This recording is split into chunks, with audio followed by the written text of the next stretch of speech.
Jadi kita ada kekhawatiran, oh ini mungkin jin yang kemarin ganggu, ini cap-cap jari-jari jin kah, kayak gitu.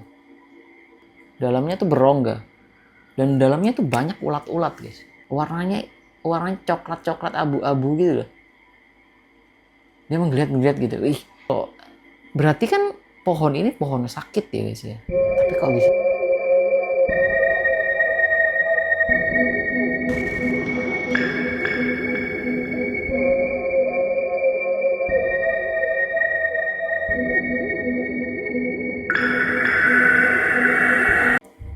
Halo guys, selamat datang lagi di channel Firman.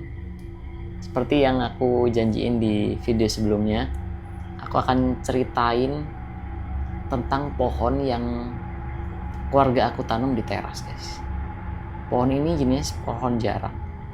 Jadi tempatnya itu di belakang pagar, ada pump PDAM sebelah sini. Ini pagar, ini pump PDAM. Di sini ada kotak.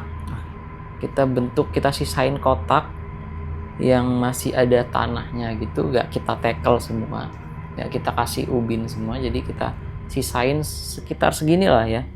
Jadi 15 x 15 cm lah itu tanah. Itu kita tanemin pohon jarak di situ guys.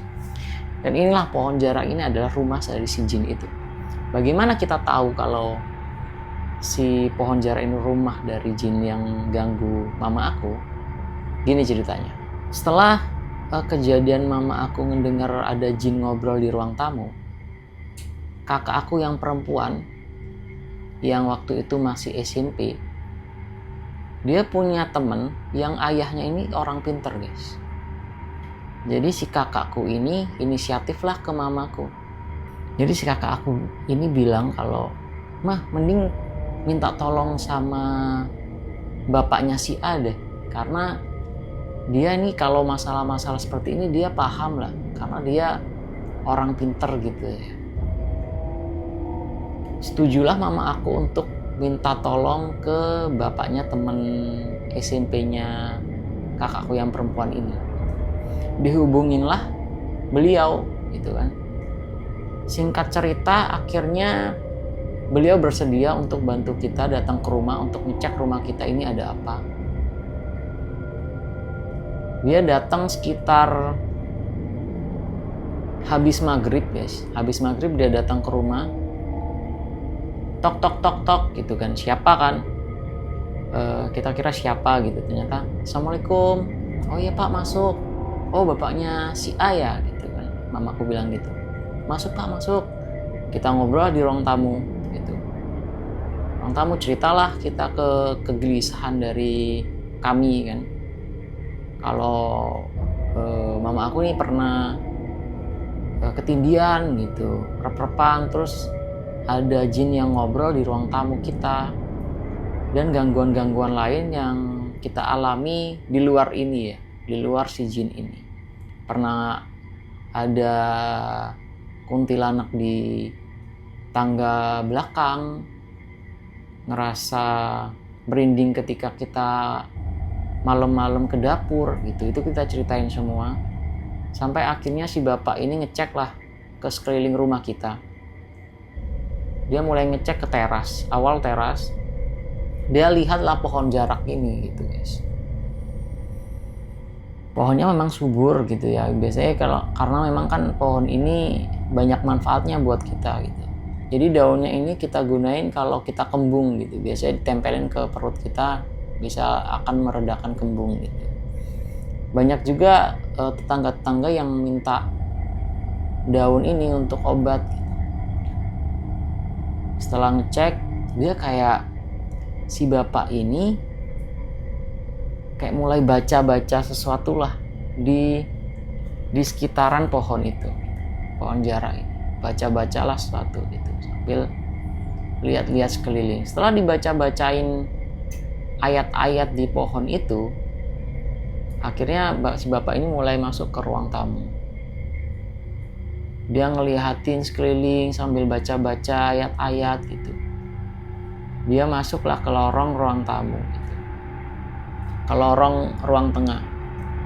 Dia masuk, dia lihat sekeliling, lihat kamar 1, terus dia lihat ke kamar 2, terus dia lihat ke kamar di ruang TV, terus dia masuk lagi, dia lihat ke dapur sama kamar mandi kita. Dan menurut bapak ini memang ada 2 penunggu di rumah kita ini.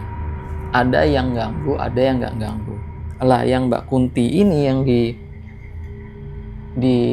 tangga belakang itu, yang tangga akses ke lantai 2 tempat jemur pakaian. Jadi tangga itu buat akses naik kita kalau mau jemur pakaian di lantai 2. Ini cuman cor-coran gitu, nggak ada atapnya, cuman ada tampar-tampar gitu, tali-tali buat kita ngegantungin baju kalau kita mau ngejemur baju gitu. Dan si kuntilanak ini dia nggak ganggu gitu, nggak ganggu, tapi ada di situ. Nah, yang penunggu yang pohon jarak di depan itu dia ngeganggu guys, ngeganggu. Kenapa bisa ngeganggu? Yang satu, pertama yang mamaku ketindihan itu, terus dia ngobrol, dia nggak suka ayat kursi itu. Terus yang kedua, pas pagi hari ya, setelah mama aku dengar obrolan jin itu di ruang tamu, nggak lama berselang dari itu, hari berikutnya itu di tembok teras. Jadi teras aku itu kan temboknya bukan tembok yang normal gini ya, maksudnya temboknya itu tembok gini terus dilapis lagi sama tekel gitu, dilapis lagi sama ubin gitu, ubin warnanya merah marun gitu sampai mentok ke atas gitu, sampai ke langit-langit kan. Jadi harapannya sih biar nggak lebih bersih aja gitu, biar gampang dibersihin.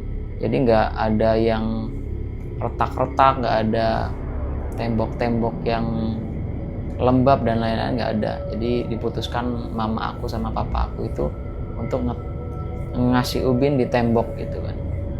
Nah di tembok itu kan karena di bagian luar, jadi wajar lah kalau berdebu ya. Dan pada saat itu kita lihat ada di bagian atas sendiri ya, yang ini langit-langit, ini temboknya gitu, ada kayak cap jari-jari orang gitu guys, di atas, di paling pojok itu cukup banyak ya. Jadi di pojok-pojok sama ada di sekitar jendela gitu. Jadi kan ada jendela 3 gini ya. Rumah aku tuh ada ini tembok ubin yang warna merah marun, terus di sini ini ada 3 jendela, terus sini pintu masuk gitu ya. Di pojok-pojok ini ada cap jari guys, di bagian atas semua, nggak ada di bagian bawah. Logikanya apa mungkin ada orang yang iseng loncat terus gini ke bagian pojok teras rumah aku gitu. Lagi pula kalau memang ada orang yang loncat terus iseng kayak gitu, katanya pasti dengar gitu kan. Apalagi kalau orang buka pagar rumah kita kan, pagarnya dari besi ya, besi yang zaman dulu gitu, yang pagar yang dari kayak linggis gitu yang disusun-susun. Jadi kalau dibuka itu agak berisik juga sih, pasti tahu gitu. Apa mungkin ada orang yang masuk ke teras kita terus dia iseng loncat terus nempelin tangannya gitu kan? Apa mungkin gitu? Dan ternyata guys, si jin ini, cara jalannya jin ini beda kayak setan, kayak kuntilanak terbang gitu. Kalau jin ini merayap guys, jin taun ini merayap ternyata. Ini kan jadinya sinkron ya, dari gangguan mama aku yang dari jin ini yang dia ngobrol dengan sama cara jin ini kalau bergerak gitu ya, merayap. Jadi kita ada kekhawatiran, oh ini mungkin jin yang kemarin ganggu, ini cap-cap jari-jari jin kah kayak gitu. Kita sempat merinding semua tuh. Nah, setelah dilihat dan dibaca-bacain oleh bapak ini, itu bapak ini menyarankan untuk kita motong dan ngilangin si pohon jarak ini yang ada di teras yang udah 5 tahunan kita tanam subur. Dan mama aku agak menyayangkan ya, kenapa harus menyarankan untuk potong pohon itu. Tapi ya memang karena memang itu menurut bapak ini, pohon inilah tempatnya si jin itu gitu. Kita juga agak khawatir juga kalau kita tebang nanti jinnya marah malah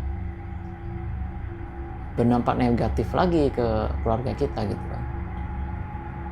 Akhirnya setelah pemikiran yang kita mikir panjang gitu ya, akhirnya mama aku memutuskan untuk ya udah dipotong aja gitu. Dan awal-awal kita potong itu ya, kita potong setengah gitu. Jadi udah nggak ada daun-daunnya, udah kita potong setengah. Dan ternyata di dalamnya itu guys, padahal dari luar kita kelihatan kalau pohonnya itu subur ya, banyak daunnya lebat gitu ya. Ternyata dalamnya kopong guys, dalamnya tuh berongga, dan dalamnya tuh banyak ulat-ulat guys. Ulat-ulat menggeliat gitu, ulat-ulat kayak bukan ulat sagu. Kalau ulat sagu kan gede-gede ya, dia kayak cacing gitu, kayak cacing tapi pendek deh. Warnanya coklat abu-abu gitu loh. Dia menggeliat gitu. Itu banyak banget, hampir penuh gitu. Kan kalau berarti kan pohon ini pohon sakit ya guys ya. Tapi kalau bisa subur gitu kan, kita bingung juga gitu. Akhirnya setelah dipotong banyak ulat-ulatnya, kita semprot pakai baygon gitu ya. Kita semprot dalamnya. Terus sama kita tuangin minyak tanah zaman dulu ya. Masih kompornya masih pakai minyak tanah, jadi kita punya minyak tanah, kita siram ke dalam pohonnya itu.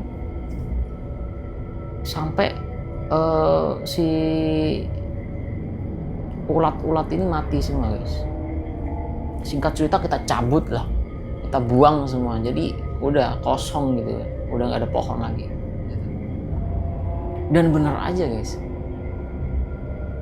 setelah dicabut beberapa hari kemudian itu udah minim banget gitu gangguannya. Yang tadinya ketindian dan lainnya, kita sering ketindian, aku pun pernah ketindian, kakakku juga gitu kan.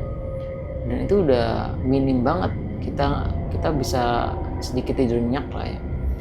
Apa itu karena sugesti atau apa kita nggak tahu, tapi yang jelas menurut bapak itu rumah dari si jin itu di pohon jarak.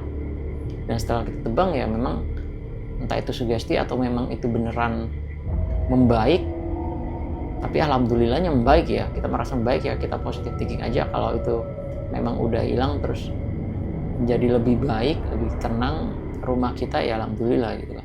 Kita pikir panjang, yang penting udah dipotong, udah lebih nyaman, alhamdulillah gitu kan.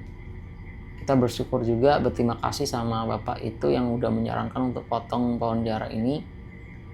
Si jin ini udah kita anggap hilang lah bersama pohon-pohon itu. Alhamdulillahnya seperti itu.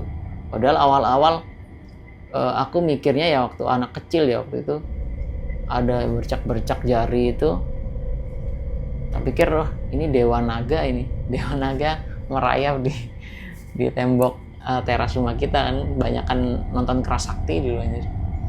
Jadi dewa naga, mungkin ada dewa naga kesini gitu. Jadi intinya udah selesai dibersihin semuanya, udah aman gitu ya, kita udah tenang gitu. Sampai sekarang pun kita nggak berani tanamin apa-apa di sisa tanah segini itu di teras, kita nggak tanamin apa-apa sampai sekarang.